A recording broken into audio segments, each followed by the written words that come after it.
Bismillahirrahmanirrahim. Assalamualaikum warahmatullahi wabarakatuh.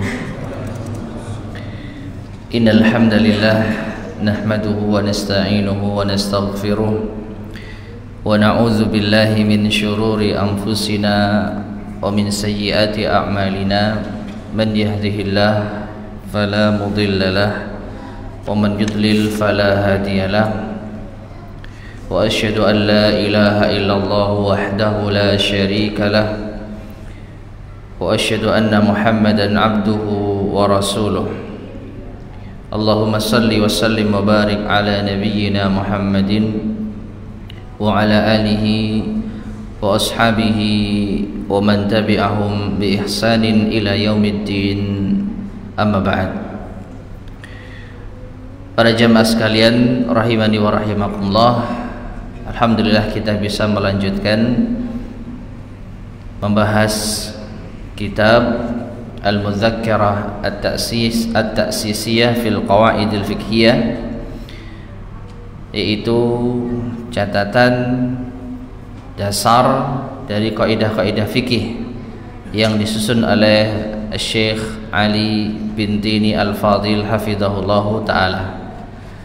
Dan kita masih membahas kaidah yang ketiga dari kaidah-kaidah kubra, al-masyaqqatu tajlibut taisir, sampai pada permisalan atau contoh-contoh kaidah. Al-masyaqqatu tajlibut taisir maknanya adalah kesulitan, kesukaran membawa kepada kemudahan. Sampai pada contoh yang ke-8. Qala al-muallif hafizahullah masyru'iyyatut talaq. Di antara penerapan kaidah ini adalah disyariatkannya talak, cerai. Lima fil baqa'i ala zawjiyyati, di mana kalau sekiranya tetap di atas hubungan suami istri, indat tanafuri, apabila terjadi konflik, minal masyaqqah, maka ini perkara yang berat. Artinya ketika pasangan suami istri yang sudah tidak bisa lagi diperbaiki hubungannya, yang sudah tidak bisa lagi akur, sudah tidak bisa lagi dipertemukan dengan cara-cara yang syar'i, semisal dipanggil perwakilan dari kedua belah pihak lalu diajak bicara bersama, tetap nggak bisa, maka solusi dari syariat kita adalah dengan bercerai. Kalau sekiranya cerai ini diharamkan secara mutlak, maka tentu ini akan memberatkan bagi pasangan-pasangan yang memang sudah tidak bisa bertemu kembali, sudah tidak bisa diislah kembali. Dan tentu saja ma'asyar muslimin rahimani wa rahimakumullah, ini adalah solusi terakhir, solusi terakhir dari hubungan suami istri. Ada hal-hal yang terlebih dahulu bisa dilakukan, namun apabila sudah tidak bisa lagi diperbaiki, maka ada syariat bercerai. Wa kada masyru'iyatul khal'i wal iftida'i wal faskhi bil aibi wa nahwihi. Demikian pula disyariatkannya khulu. Al-khulu ini seorang istri menuntut pisah dari suaminya dengan membayar tebusan. Ini juga sama. Ketika sang istri sudah tidak bisa lagi menerima perlakuan suami, sang suami tidak menafkahi istri baik lahir maupun batin, dan istrinya tidak bisa bertahan dengan hal itu, maka dia berhak untuk khulu. Kalau sekiranya khulu itu tidak diperbolehkan, maka tentu ini akan memberatkan istri, memberatkan wanita. Sedangkan seorang wanita berhak mendapatkan nafkah, berhak mendapatkan hak-haknya. Nah seperti itu. Ya, sedangkan suaminya ngotot tidak mau menceraikannya, maka ini tentu akan memberatkan istri. Maka dari itu boleh dan disyariatkan untuk apa? Khulu. Wal iftida, menebus juga sama ya. Khulu itu jangan memberikan tebusan, mengembalikan mahar yang pernah diberikan suami. Wal fasakh, pembatalan juga demikian. Faskhun nikah, baik faskhun nikah maupun fasakh, yaitu transaksi bil aibi, apabila ada aibnya, apabila ada celahnya, wa nahwi, dan semisalnya. Dan ini ma'asyar muslimin rahimani wa rahimakumullah, di antara bentuk kemudahan di dalam syariat, apabila kita mengalami hal-hal yang berat, maka ada solusinya, ada jalan keluarnya. Kalau sekiranya fasakh, pembatalan akad ini secara mutlak tidak diperbolehkan, maka orang-orang yang melakukan transaksi jual beli misalkan, dan dia mendapatkan aib pada barang yang dibeli, maka tentu dia akan mengalami kerugian. Maka dari itu dibolehkan fasakh akad, pembatalan akad apabila terdapat apa? Cacat, yang diistilahkan di dalam fikih Islam yaitu khiyarul aib ya. Kalau ada aib pada barang yang kita beli, maka kita diberi pilihan, boleh untuk membatalkan akad tersebut, boleh untuk membatalkan akad tersebut. Barang kita kembalikan, uang kita minta secara utuh. Nah, ini kemudahan di dalam Islam. Kemudian atasi, contoh yang ke-9, masru'iyatur raj'ati fil iddah. Demikian pula termasuk di antara penerapan kaidah ini adalah disyariatkannya rujuk di dalam masa iddah. Kebalikannya ya, kalau tadi sudah nggak bisa ketemu dengan cara apapun, maka bisa cerai, bisa talak dari pihak laki-laki ataupun khulu dari pihak wanita. Nah, ketika sudah jatuh talak, ternyata kok bisa ada harapan untuk baik kembali. Seorang laki-laki mentalak istrinya dengan talak satu, kemudian dia menyesal, maka syariat kita memberikan kemudahan selama masih dalam masa iddah bisa untuk rujuk. Kalau sekiranya rujuk ini tidak ada, kalau sekiranya tidak ada kesempatan rujuk, maka tentu ini akan memberatkan orang-orang yang sudah menyesali perbuatannya. Karena kadangkala atau bahkan kebanyakan talak itu muncul ketika seseorang benar-benar emosi. Tapi setelah dia berpikir dengan dingin, dia menyesalinya. Sekiranya tidak ada kesempatan untuk rujuk sama sekali, maka tentu ini akan memberatkan, yaitu banyak pihak, terutama para suami. Makanya apa? Disyariatkan rujuk. Tapi ingat, fil iddah, di masa iddah. Ini juga termasuk di antara kemudahan di dalam Islam, adanya masa iddah. Dan ini batas waktu yang masih memungkinkan bagi seorang suami untuk merujuk istrinya. Kalau itu talak, maka masa iddahnya istri adalah berapa? 3 kali masa haid atau masa suci. Dan ketika sudah lewat masa itu nggak dirujuk-rujuk, maka berarti memang ada adik-adik di sana di belakang, adik-adik di belakang.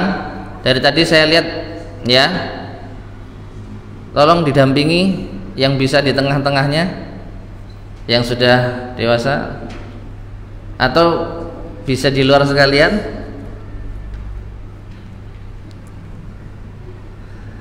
Ya, ada waktunya ya main, ada waktunya. Taib. Jadi rujuk itu disyariatkan demi untuk apa? Kemaslahatan kedua belah pihak. Apabila telah terjadi penyesalan, maka bisa. Dan itu di masa iddah. Kalau sudah lewat masa iddah tidak ada rujuk, maka sudah memang berarti benar-benar ingin berpisah. Tidak ada kesempatan lagi untuk rujuk, kecuali nikah dengan akad yang baru, dengan mahar yang baru, dan juga saksi beserta wali yang menikahkannya. Ini kalaupun sang mantan istri mau untuk nikah kembali dengan suaminya. Ini pembahasan dalam kitab An-Nikah ya, tentang masalah talak. Taib. Lima kana talaqu yaqa'u ghaliban baghtatan fil khisam. Kenapa disyariatkan rujuk atau boleh rujuk di masa iddah? Karena talak itu biasanya terjadi secara tiba-tiba tatkala orang berselisih. Pokoknya karena bertengkar tiba-tiba kamu saya talak.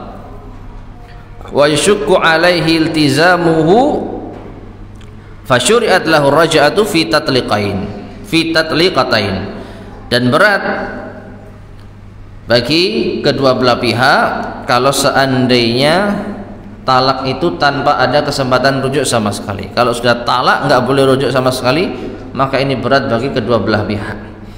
Fasyuri'at lahu raj'ah, maka disyariatkan bagi suami boleh untuk merujuknya pada 2 talak. Artinya kalau sudah talak 3 tidak bisa apa? Rujuk kembali. Ya, maksimal talak itu 2. Dan ini sudah kesempatan yang luar biasa yang Allah berikan. Bayangkan ya, ketika seorang mentalak istrinya kemudian menyesal, akhirnya dirujuk. Nggak lama lagi punya masalah, mentalak lagi istrinya, kemudian menyesal, akhirnya dirujuk. Maka ini sudah warning ya, bisa dikatakan tidak akan mungkin terjadi untuk yang ketiga kalinya kalau memang mereka benar-benar tidak ingin baik-baikan lagi. Jadi ketika sudah talak 3, maka ini sudah batas akhir.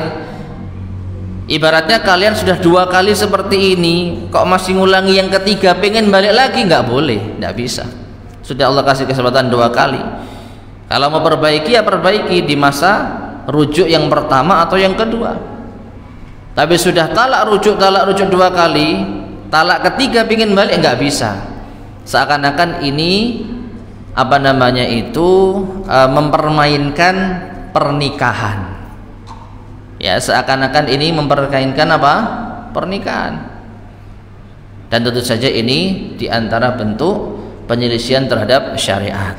Maka dari itu diberi kesempatan 2 kali talak, 2 kali rujuk, ini sudah sudah cukup bagi seorang yang memang ingin kebaikan. Tapi kalau sudah dikasih 2 kesempatan masih saja talak lagi, berarti memang mereka sebenarnya ingin pisah. Ya jangan dipaksakan untuk untuk kembali.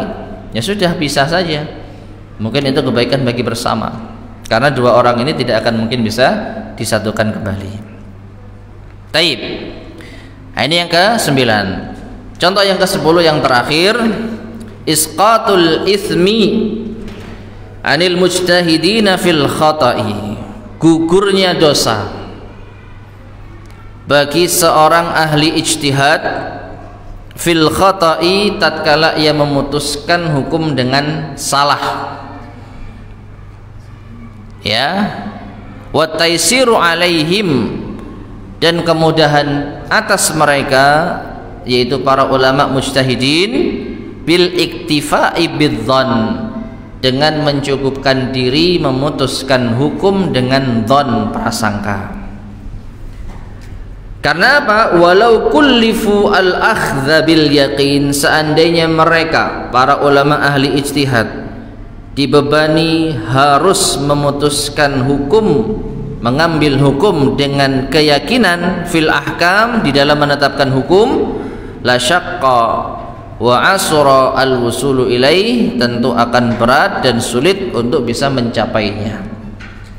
Taib, contoh yang terakhir ini ma'asyiral muslimin rahimani wa rahimakumullah, tentang ijtihad seorang hakim. Nabi SAW bersabda, idza ijtahadal hakimu fa asab falahu ajran wa in akhta'a falahu ajrun wahid.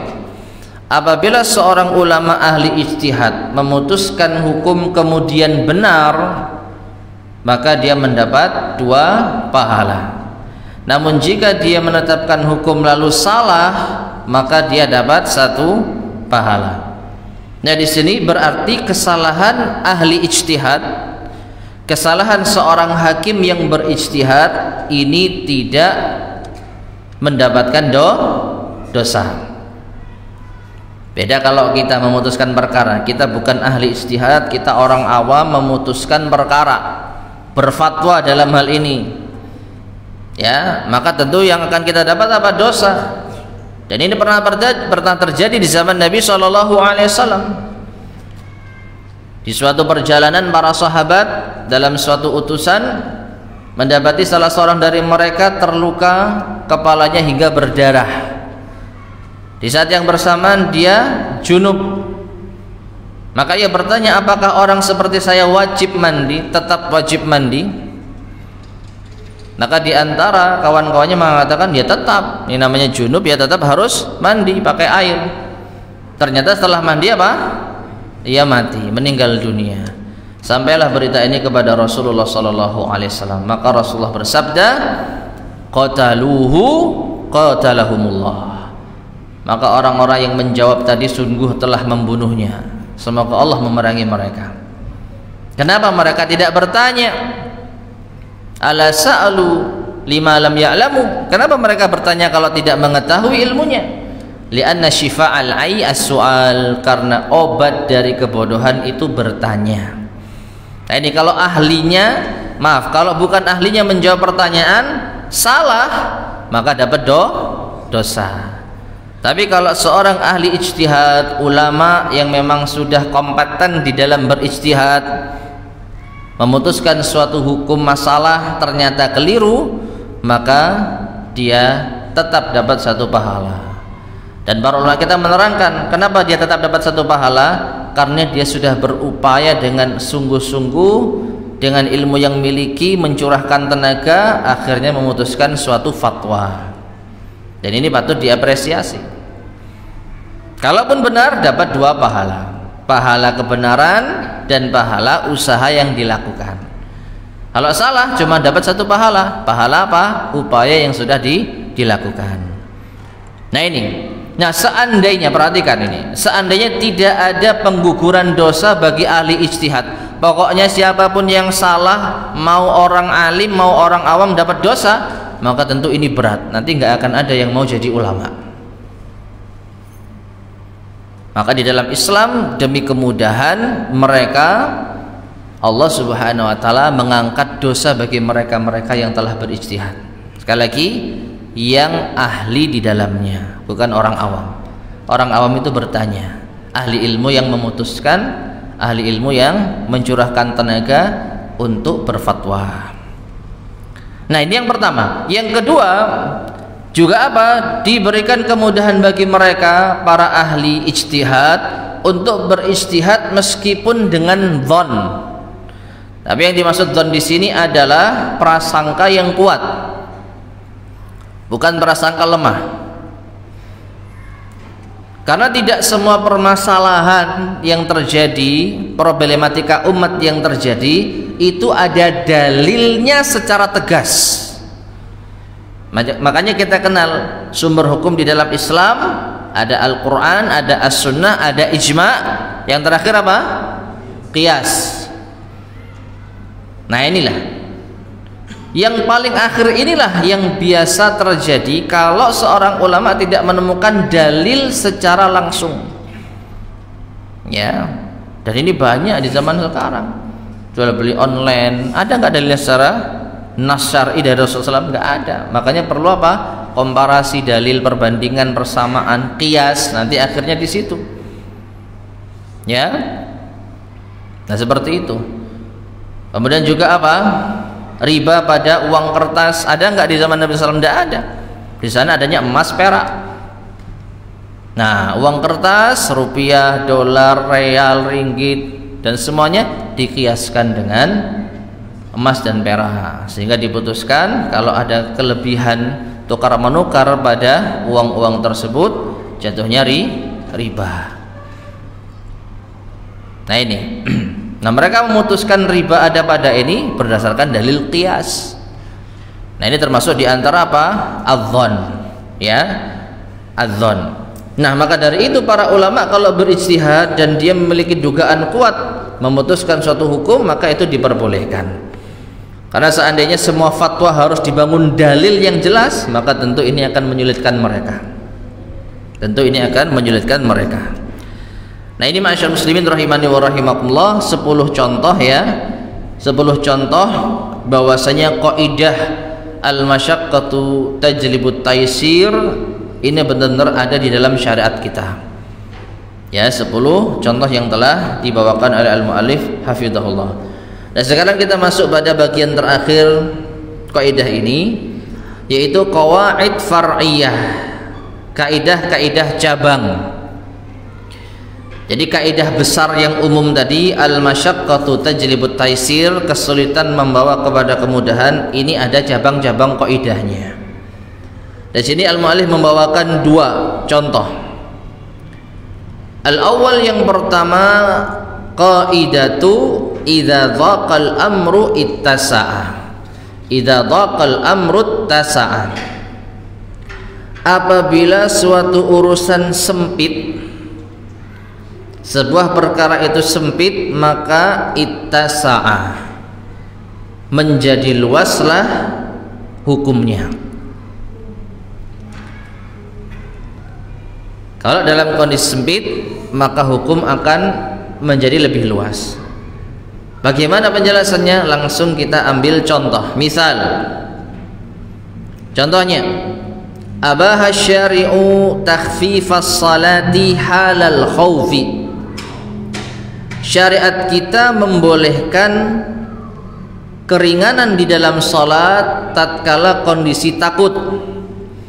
Adadan wa adaan, baik dari segi jumlah maupun dari segi tata cara menunaikannya. Dan di sini al-muallif mengisyaratkan adanya syariat salat khauf. Salat khauf ini kondisi kaum muslimin dalam keadaan lapang atau susah? Susah. Dalam kondisi mencekam. Maka ketika terjadi kondisi semacam ini, syariat kita memberi keluasan. Apa itu? Salat yang awalnya harus persis seperti yang kita saat ini lakukan, maka menjadi ada lebih kelonggaran dan kemudahan. Ya, bisa dilihat di dalam tata cara salat khauf. Di antaranya apa? Dalam bentuknya ada 2 jamaah atau maaf 2 shaf ya. Shaf yang pertama ikut sholat bersama imam, shaf yang kedua tetap berdiri. Jadi imam dan shaf pertama itu ruku sujud, shaf yang kedua itu tetap berdiri dengan membawa senjata. Ini apabila musuh ada di hadapannya. Ya, seperti itu. Nah, ketika imam bangkit di rakaat berikutnya, gantian, shaf yang kedua itu yang sholat. Shaf yang pertama tetap berdiri menghadap ke depan. Shaf yang kedua itu ruku, sujud dan seterusnya. Jadi ada kelonggaran. Karena secara asal sholat itu makmum harus ikut apa? Imam, kan begitu. Innama ju'ilal imamu liyu'tamma bih. Sesungguhnya imam itu dijadikan untuk diikuti. Tidak terkecuali dari shaf pertama sampai shaf paling akhir harus ikut gerakan imam. Tidak boleh ada yang tertinggal. Itu kalau kondisi apa? Lapang, kondisi aman. Tapi kalau kondisi sempit seperti adanya perang, maka ada kelonggaran hukum di sini. Ya. Nah, inilah bukti dari adanya kaidah idza dhaqal amru ittasa'a. Apabila keadaan sempit, maka hukumnya menjadi luas. Ada kelonggaran-kelonggaran. Misalun akhar, contoh yang lain. Nahyu Rasulillah sallallahu alaihi wasallam. Terdapat larangan dari Rasulullah sallallahu alaihi wasallam aniddikhari luhumil adahi, untuk menyimpan daging hewan kurban fauqa thalathin, lebih dari 3 hari. Ini dulu di awal masa disyariatkannya berkurban, Nabi sallallahu alaihi wasallam melarang seseorang menyimpan hewan kurbannya lebih dari 3 hari. Mengapa demikian? Lima dhaqal amru 'alal muslimin, karena kondisi perkaranya kaum muslimin saat itu sempit. lil hajati, mereka membutuhkan, hina dafatid dafah, ketika banyak orang-orang dari pedalaman yang datang berbondong-bondong membutuhkan pasokan makanan. Dan ini karena kondisi sempit, maka hukumnya diperluas. Nah, seperti itu. Falamma tasa'al amru, maka ketika kondisi lapang, wazalatil hajah, dan kebutuhan itu sudah hilang, raja'al amru ila aslihi, maka kembali pada asalnya. Fa'abaha lahum al-iddikhar, sehingga Rasulullah SAW membolehkan mereka untuk menyimpan, wal intifa'a, dan mengambil manfaat dari hewan kurbannya, kama kanu min qabl, sebelumnya, seperti sebelumnya. Jadi karena kondisi sempit, maka dilarang menyimpan hewan kurban lebih dari 3 hari. Tapi setelah kondisi stabil, ya setelah orang-orang bisa dikatakan terpenuhi kebutuhannya, maka kembali kepada kondisi awal. Boleh menyimpan hewan kurban meskipun lebih dari 3 hari. Wa minha, dan di antara contoh pula, idza faqadatil mar'atu waliyaha, apabila seorang wanita kehilangan walinya, fis safar, di dalam safar, fawallat amraha rajulan, maka boleh baginya untuk menunjuk perwalian untuk dirinya seorang laki-laki. Qala Syafi'i, Imam Asy-Syafi'i berkata, ya juzu, boleh hal ini. Qala Yunus ibnu Abil A'la, Yunus bin Abil A'la bin Abdul A'la mengatakan, faqultu lahu kaifa hada, aku katakan kepada Imam Syafi'i, mengapa bisa demikian? Kok boleh seorang wanita yang kehilangan walinya di perjalanan boleh untuk menunjuk seorang laki-laki menjadi walinya? Qal, kata Imam Asy-Syafi'i, idza dhaqal amru ittasa'a, apabila kondisinya itu sempit, maka hukumnya menjadi luas. Ya, secara asal wanita nggak boleh menunjuk sembarangan orang untuk menjadi walinya. Harus walinya itu adalah keluarganya sendiri, mahramnya, ayahnya, kakeknya, dan yang semisalnya. Namun karena kondisi sempit, maka boleh. Dan wallahu a'lam bishawab, ini bisa jadi adalah ijtihadnya Imam Asy-Syafi'i saja, bisa saja ini ijtihadnya Imam Asy-Syafi'i saja, belum tentu para ulama yang lain sepakat dengan beliau. Namun kaidah yang dipakai oleh beliau jelas, ya, ketika kondisinya sempit maka hukumnya menjadi meluas. Dan ini ma'asyiral muslimin rahimani wa rahimakumullah. Oh, masih ada lagi satu, kita baca dulu saja. Wa minha, dan di antara contoh kaidah ini pula, syahadatun nisa'i wassibyan, persaksian wanita dan anak-anak kecil, fil mawadhi'il lati la yahduruhar rijal, di tempat-tempat yang tidak mungkin dihadiri oleh para lelaki. Ka syahadatil qabilati 'alal wiladah li dharurati hifdzin nasab, seperti persaksian yaitu kelahiran, ya, karena daruratnya, mendesaknya menjaga nasab di dalam Islam. Artinya begini, secara asal saksi itu harus dari laki-laki. Persaksian itu diterima kalau dari siapa? Laki-laki. Tetapi kalau sekiranya kita mengharuskan persaksian dari laki-laki dalam kasus kelahiran, dalam kasus persusuan misalnya, maka ini akan sulit tercapai. Ya, siapa saksinya kalau bayi ini pernah disusui oleh saudarimu misalnya? Sedangkan ketika menyusui yang bisa ketemu dengan saudarinya hanya para wanita. Atau siapa saksinya kalau bayi ini lahir dalam bentuk demikian, dalam siapa demikian saat keluar dari rahim ibunya? Siapa saksinya dari kalangan laki-laki? Ya nggak akan nemu. Karena wanita itu persalinannya bersama seorang wanita. Ya, zaman ini saja persalinan banyak dilakukan oleh laki-laki. Ya, kalau enggak dokter laki-laki enggak mantep gitu ya. Padahal masih banyak dokter wanita, masih banyak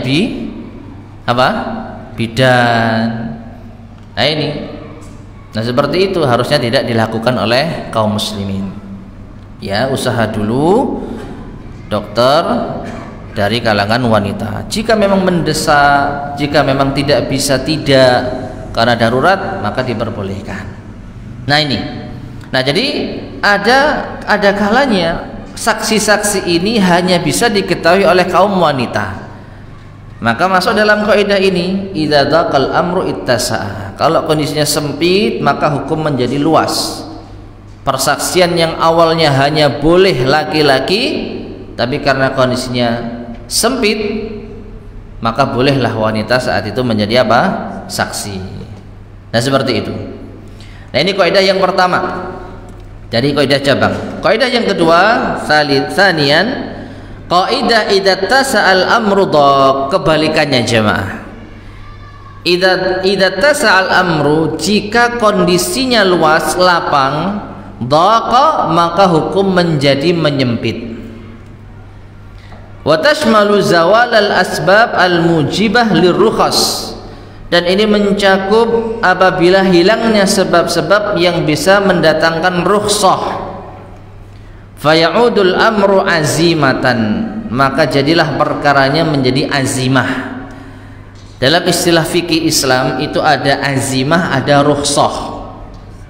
Azimah itu kondisi normal, hukumnya tetap keadaannya seperti itu. Rukhsah itu apa? Keringanan. Dalam masalah sholat berdiri, azimahnya sholat berdiri. Tapi kalau sakit, kalau nggak mampu berdiri, boleh duduk. Ini namanya apa? Rukhsah.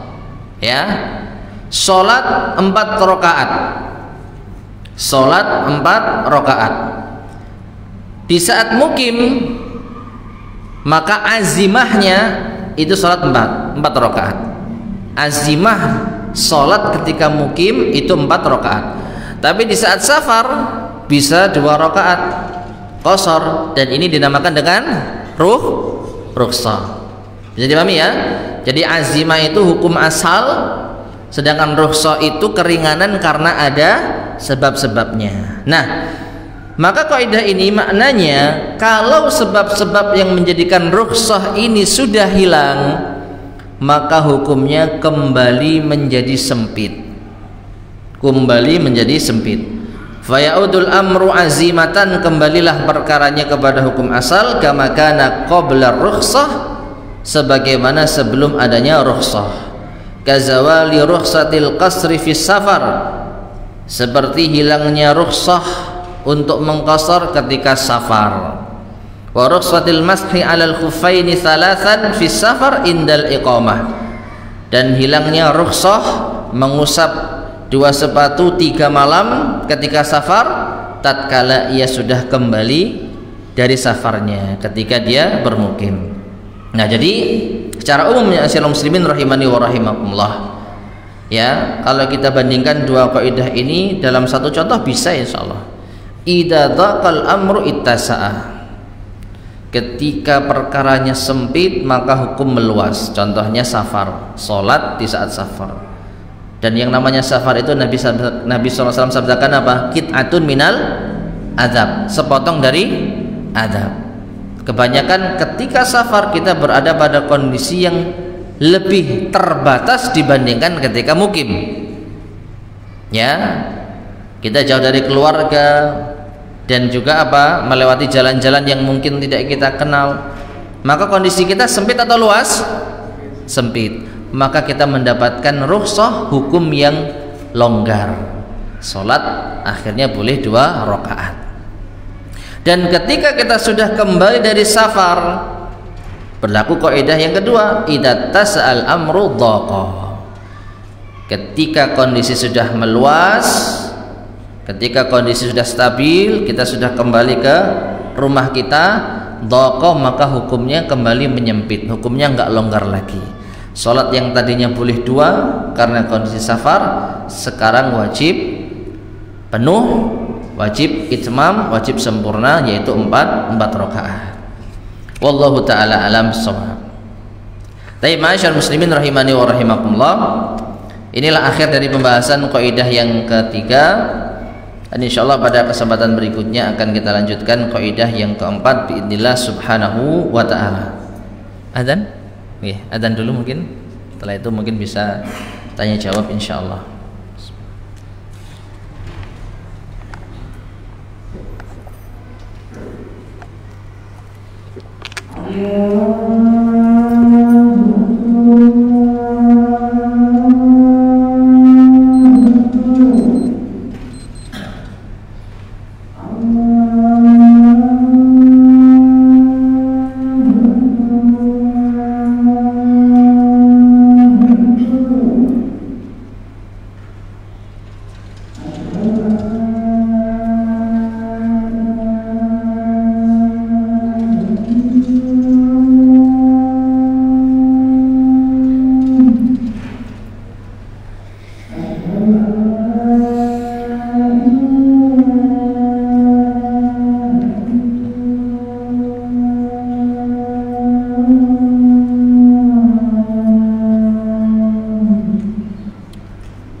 Taib.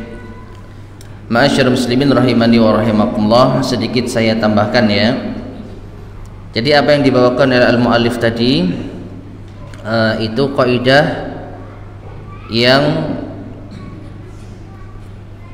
diambil langsung dari hukum-hukum di dalam syariat kita. Artinya yang namanya rukhsah safar itu bisa qasar 2 rakaat. Kemudian yang namanya menyimpan hewan kurban boleh lebih dari 3 hari kalau kondisi lapang, tapi kalau kondisi sempit tidak boleh, dan seterusnya. Ini bisa kita katakan memang ada dalilnya secara langsung. Nah, di sini akan kita tambahkan ijtihad dari seorang sahabat radhiyallahu anhum yang menggunakan kaidah ini, agar kita tahu praktek para ulama menggunakan kaidah ini di dalam berijtihad, yaitu tentang talak. Diriwayatkan oleh Imam Muslim dari sahabat Abdullah bin Abbas radhiyallahu taala anhuma, kana talaqu ala ahdi Rasulillah sallallahu alaihi wasallam wa Abi Bakrin wa sanataini min khilafati Umar talaqus salasi wahidatan. Perhatikan, Dahulu talak itu di zaman Rasulullah Sallallahu Alaihi Wasallam dan di masa kepemimpinan Abu Bakar dan 2 tahun di masa kekhilafahan Umar, talak 3 kali dalam satu majelis itu dihitung tetap 1. Gimana itu? Kamu saya cerai, kamu saya cerai, kamu saya cerai. Itu kalau bahasa Indonesia. Kalau ada seseorang mengucapkan hal ini dalam satu majelis 3 kali talak, maka itu masih jatuh 1. Di zaman Nabi Sallallahu Alaihi Wasallam, di zaman Abu Bakar, dan 2 tahun di masa kepemimpinan Umar. Faqala Umar bin Khattab, maka Umar bin Khattab mengatakan, innan nasa qad ista'jalu fi amrin qad kanat lahum fihi anah. Sesungguhnya sekarang manusia ini sudah terburu-buru dalam suatu perkara yang sebenarnya mereka itu ada kelonggaran. Falau amdainahu alaihim, maka sekiranya kita putuskan saja talak 3 dalam satu majelis, jatuh 3. Fa amdahu alaihim, akhirnya Umar pun menjatuhkan keputusannya. Nah, perhatikan di sini. Ya, di sini para ulama mengisyaratkan kalau Umar pakai kaidah ini, idza daqal amru ittasa'a, atau kebalikannya, idza tasa'al amru daqa. Di zaman Nabi orang-orang wallahu a'lam bishawab tidak bermudah-mudahan dalam talak, sehingga ketika mereka jatuhkan talak dalam satu majelis tetap diputuskan ini baru 1. Artinya masih ada kesempatan 2 kali lagi, rujuk masih bisa. Tapi di zaman Umar melihat manusia ini sekarang sudah tergesa-gesa, buru-buru mengucapkan talak 3 kali, dan mungkin dalam kondisi yang sudah meluas. Nah, di sini berarti apa? Kebiasaan talak 3 kali dalam satu majelis sudah meluas, sudah menjadi kebiasaan yang lumrah. Maka Umar pun berijtihad, bagaimana kalau sekiranya kita putuskan bagi mereka talak 3 dari satu majelis, jatuh 3, supaya mereka enggak bermudah-mudahan. Nah, ini kaidahnya. Apabila perkara meluas, maka hukum dipersempit. Yang awalnya talak 3 dalam satu majelis itu dihitung 1, tapi karena orang bermudah-mudahan, menggampangkan, melonggarkan, dan sudah tersebar luas, maka hukum pun dipersempit. Sehingga Umar memutuskan setelah 2 tahun masa pemerintahannya, talak 3 kali dalam satu majelis dihitung talak berapa? 3. Sudah, nggak bisa rujuk kamu. Ya, kenapa? Karena sekarang perkara ini sudah meluas, orang bermudah-mudahan. Di zaman Nabi dulu tidak, mungkin hanya 1-2. Makanya apa? Dijatuhkan 1, talak 1, meskipun 3 kali dalam majelis. Nah, ini wallahu a'lam bishawab, di antara contoh kaidah idza ittasa'al amru taqa diamalkan oleh para ulama. Dalam hal ini adalah Umar bin Khattab radhiyallahu taala anhu. Nah, masyarakat muslimin rahimani wa rahimakumullah, ini yang bisa kita sampaikan pada kajian di malam hari ini. Sebelum kita akhiri, ada yang mau tanyakan? Sebelum kita akhiri dari pelajaran yang kita sampaikan,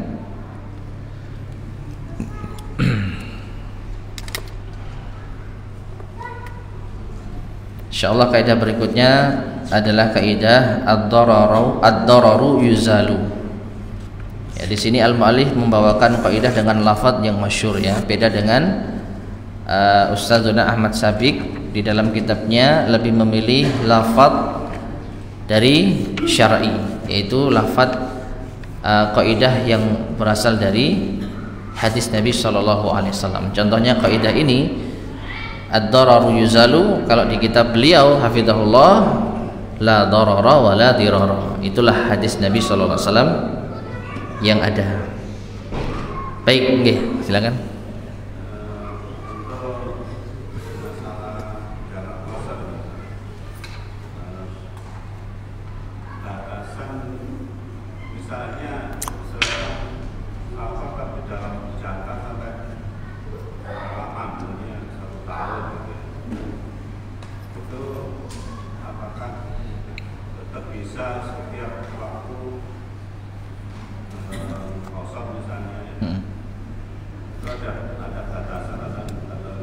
Apakah ada batasan waktu kita boleh qashar?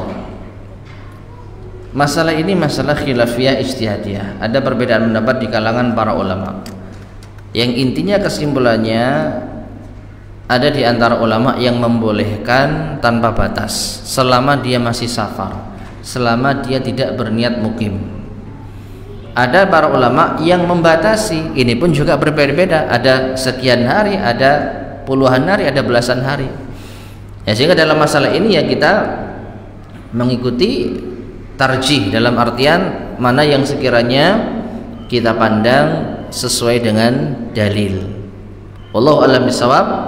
Kalau yang saya pahami ya, di antaranya Syekh Muhammad bin Shalih Al-Utsaimin rahimahullah itu tidak membatasi. Beliau beristihad tidak ada batasan, yaitu safar, sehingga diperbolehkan qashar sampai dia selesai dalam urusannya. Dan yang sering ditanyakan itu adalah kondisi para mahasiswa. Nah ini ya, contoh realnya para mahasiswa yang melakukan studi di luar negeri dan mereka tidak berniat untuk tinggal menetap di sana. Apakah mereka masih berlaku hukum safar? Maka Syekh Muhammad bin Shalih Al-Utsaimin setahu saya mengatakan iya, seperti itu. Ya, meskipun sebagian ulama ada yang berpendapat tidak demikian. Maka ini perkara yang luas ya, dalam artian kita saling berlapang dada dari perbedaan pendapat. Ya, nah seperti itu. Wallahu a'lam bishawab. Ada lagi disampaikan? Iya.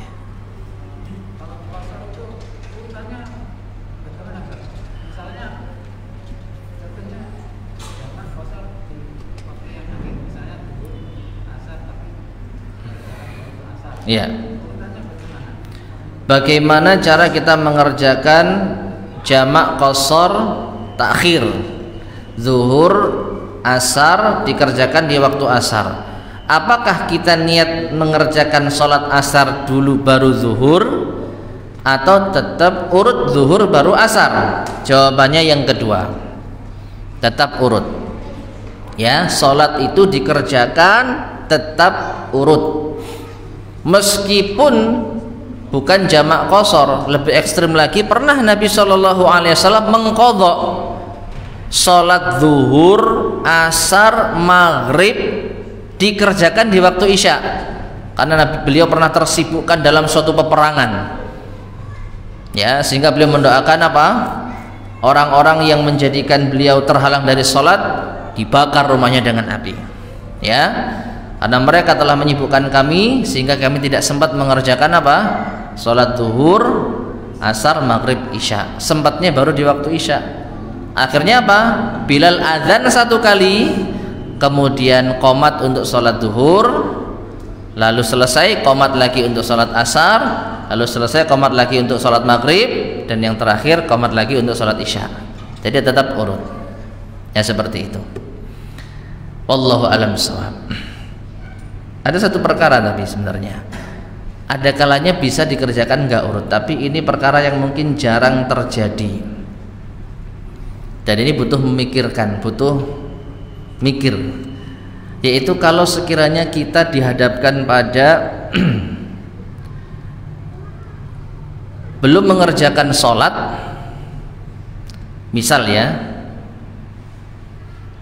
zuhur, asar, maghrib, zuhur, asar, maghrib, dan kita masih menjumpai waktu maghrib cuman hanya bisa mengerjakan satu sholat. Kalau kita paksakan urut, akhirnya apa? Zuhur di waktu maghrib, asar di waktu isya, maghrib di waktu isya. 3 sholat akhirnya dikerjakan di luar waktunya, ya kan? Nah, supaya kita meminimalisir sholat di luar waktu, maka bisa kita segerakan maghrib dulu. Ya, kurang 5 menit isya, saya belum sholat zuhur, asar, maghrib, maghriban dulu demi untuk mengerjakan sholat pada waktunya maghrib. Nanti zuhur dan isya baru dikerjakan di luar waktu. Wis kadung di luar waktu, menyisan aja, tapi maghribnya kita menjaga di waktunya. Bisa dipahami? Mikir ya. Ya, nanti ditanyakan lagi kalau kurang jelas. Tapi kita akhiri, semoga bermanfaat. Subhanakallahumma bihamdika asyhadu an la ilaha illa anta astaghfiruka wa atubu ilaik. Walhamdulillahirabbil alamin. Wassalamualaikum warahmatullahi wabarakatuh.